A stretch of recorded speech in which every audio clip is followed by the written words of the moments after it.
0,67%.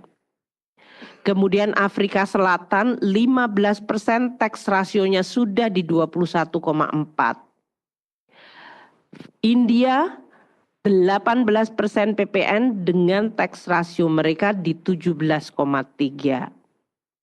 Kemudian Turki 20% PPN-nya dengan tax rasio 16%.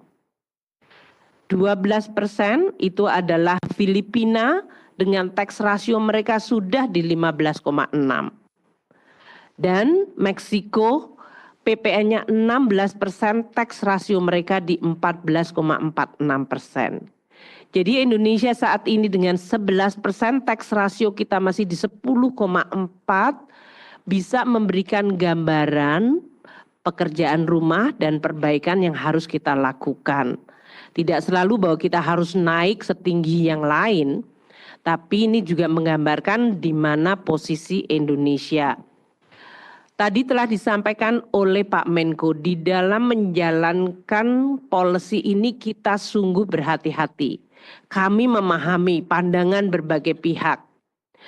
Kami juga melihat data konsumsi rumah tangga yang tetap terjaga stabil. Kemudian inflasi yang mengalami penurunan bahkan relatif rendah di 1,5, banyak yang kemudian mengasosiasikan deflasi dari sisi pangan sebagai daya beli, karena ini adalah sebetulnya koreksi dari harga pangan tahun lalu yang sangat tinggi, dan penurunan harga pangan tentu mendukung daya beli masyarakat. Kami selalu menyampaikan core inflation sendiri masih tumbuh di sekitar 2%. Bahkan di angka terakhir di atas 2%. Ini menggambarkan demand masih tetap terjaga tumbuh. Konsumsi domestik kita juga masih tumbuh baik. Tadi telah disampaikan oleh Pak Menko, indeks kepercayaan konsumen masih tinggi dan dalam posisi yang stabil meningkat. Indeks penjualan retail juga tetap positif.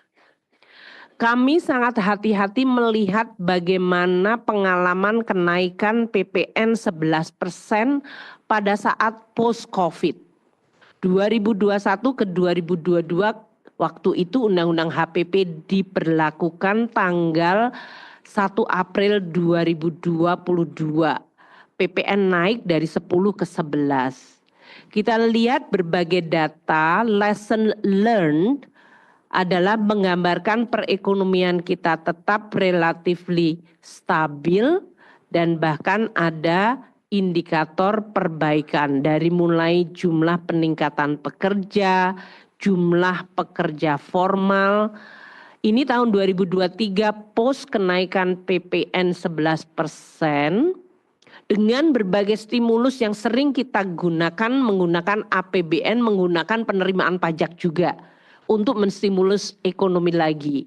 Dan pada saat 2023 itu harga komoditas juga sudah mulai turun seperti yang kita rasakan sampai 2024 ini.